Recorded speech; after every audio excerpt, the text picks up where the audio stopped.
మన విజయవాడలో ఉన్న పాకిస్తాన్ కాలనీ పేరుని కాస్త తీసేసి భగీరథ కాలనీ అనేసి పవన్ కళ్యాణ్ గారు అనౌన్స్ చేశారు అన్న విషయం మనకు న్యూస్ ద్వారా అండ్ సోషల్ మీడియా ద్వారా తెలిసే ఉంటుంది.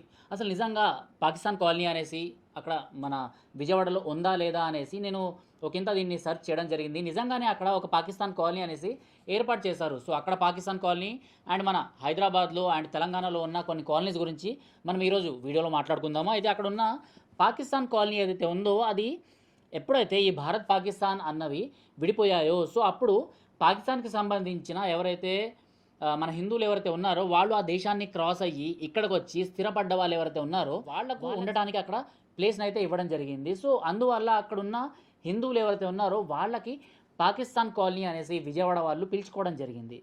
సో ఇదంతా జరుగుతున్నా కూడా దాన్ని ఫ్యూచర్ జనరేషన్లో ఎలా మారుతూ వచ్చింది అంటే సో అక్కడ ఉన్న వాళ్ళు పాకిస్తాన్ వాళ్ళు అంటే పాకిస్తాన్కి సంబంధించిన వాళ్ళు అన్నది చాలా డిస్టర్బింగ్గా అనిపిస్తుంది వాళ్ళకి. అండ్ ఆ కాలనీకి సంబంధించిన నాయకులు ఆ కాలనీకి సంబంధించిన వాళ్ళు చాలామంది దీని గురించి మీడియాకి ఎక్కడం జరిగింది. మీడియాకి వెళ్ళి మా కాలనీ పేరు మార్చండ్రా బాబోయ్ అనేసి అయితే చాలామంది ఇన్ని సంవత్సరాలు అంటే 75 సంవత్సరాల నుంచి 76 సంవత్సరాల నుంచి అడుగుతూనే ఉన్నారు. ఇప్పటిదాకా ఏ ఒక్క నాయకుడు కూడా దాని పేరుని పాకిస్తాన్ కాలనీ నుంచి హిందూ పేరుగానో లేకపోతే ఒక ఫ్రీడమ్ ఫైటర్ సంబంధించిన పేరు కానీ పెట్టడానికి కూడా ముందుకు రాలేదన్నమాట. ఎందుకంటే మైనార్టీ అపీస్మెంట్ అక్కడున్న పాకిస్తాన్ అన్న పేరు తీసేస్తే ఎక్కడ మైనార్టీస్ నొచ్చుకుంటారో అనేసి అయితే వీళ్ళకే అంతకన్నా ఎక్కువ నొచ్చుకుంటుంది.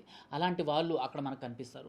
అయితే ఈ భగీరథ కాలనీ ఇప్పుడు ఏదైతే భగీరథ కాలనీ అనేసి పేరు మనం పిలుచుకుంటున్నామో ఈ పాకిస్తాన్ కాలనీ సో ఈ పాకిస్తాన్ కాలనీకి సంబంధించిన విషయాల్ని కనుక మనం క్షుణ్ణంగా ఒక్కసారి ఆలోచిస్తే వీళ్ళు ఎక్కడైనా పాస్పోర్ట్ ఆఫీస్కి వెళ్ళినా లేకపోతే ఎక్కడైనా రిజిస్ట్రేషన్కి సంబంధించిన పేపర్లని ఇవ్వాలన్నా కూడా అక్కడ పాకిస్తాన్ కాలనీ అనేసి పేరు రావడము ఆ తర్వాత వెంటనే పాస్పోర్ట్లు రద్దవడము ఎలా అయితే మన ఓల్డ్ సిటీకి సంబంధించిన కొంతమందికి ఈ పాస్పోర్ట్ ఆఫీస్లో వెరిఫికేషన్స్ ఏవైతే ఉంటాయో సో అక్కడ కొంచెం క్షుణ్ణంగా వాళ్ళ గురించి ఆరా తీయడము ఇవన్నీ ఎలా అయితే ఉంటాయో బ్యాంకులు కూడా లోన్ ఇవ్వడానికి ఆలోచిస్తుంటారో అలానే ఈ పాకిస్తాన్ కాలనీకి సంబంధించిన హిందువుల పరిస్థితి అయితే అక్కడ మారింది. అండ్ అక్కడ ఇప్పుడు ఒకప్పుడు ఉన్నటువంటి పాకిస్తాన్కి సంబంధించిన హిందువులు ఎవరు కూడా అక్కడ ఇప్పుడు ఉండట్లేదు అనేసి అయితే స్థానికులు చెప్పుకొని వస్తున్నారు. అండ్ ఇలాంటివన్నీ జరుగుతున్నాయి. హిందువులే కాకుండా ముస్లింలు కూడా మిగిలిన ప్రాంతాల నుంచి వచ్చి అక్కడ ఉండటం ఇవన్నీ జరుగుతూనే ఉంటుంది. సో అందుకోసం అక్కడ ఆ ఏరియా పేరుని మార్చి పాకిస్తాన్ కాలనీని తీసేసి వేరే పేరుని పెట్టండి అనేసి అయితే వీళ్ళు లబోదిబో అంటూ చాలామంది మొత్తుకున్నారు. మొత్తుకున్న తర్వాత పవన్ కళ్యాణ్ గారు డిప్యూటీ చీఫ్ మినిస్టర్గా మారిన తర్వాత ఈరోజు ఆ పాకిస్తాన్ కాలనీ పేరుని తీసేసి భగీరథ కాలనీ అనేసి పెట్టడం జరిగింది.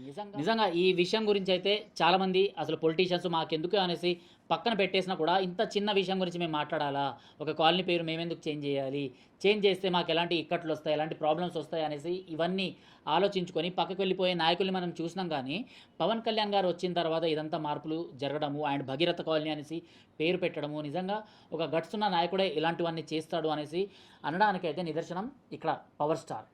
అండ్ ఇక్కడ మనము ఈ విజయవాడకు సంబంధించిన పాకిస్తాన్ కాలనీ గురించి మాట్లాడుకున్నాం కదా, అలానే మన హైదరాబాద్లో బంగ్లాదేశ్ నుంచి వచ్చిన వాళ్ళ గురించి బంగ్లాదేశ్ కాలనీ అనేసి బంగ్లాదేశ్ బస్తీ అనేసి లేకపోతే కొన్ని ఏరియాలని అయితే ఇంకా క్లియర్ కట్గా ఆ ఏరియాలకు వెళ్తే పాకిస్తాన్ లాగానే ఉంటుంది అనేసి కొంతమంది నాయకులు బీజేపీకి సంబంధించిన నాయకులు లేకపోతే సిపిఎంకి సంబంధించిన నాయకులు కూడా మాట్లాడడం జరిగింది. సో ఎంఐఎంకి సంబంధించిన ఏరియాలో ఇలాంటి ఏరియాలో వెళ్తే మాకు పాకిస్తాన్కి వెళ్ళినట్టు ఫీల్ అవుతుంది అనేసి ఒక నాయకుడు మాట్లాడితే ఆ సిపిఎంకి సంబంధించిన నాయకుడి పైన అటాక్ చేయడం జరిగింది. సో ఇలాంటివన్నీ మన హైదరాబాద్లో జరుగుతున్నాయి. ఎంత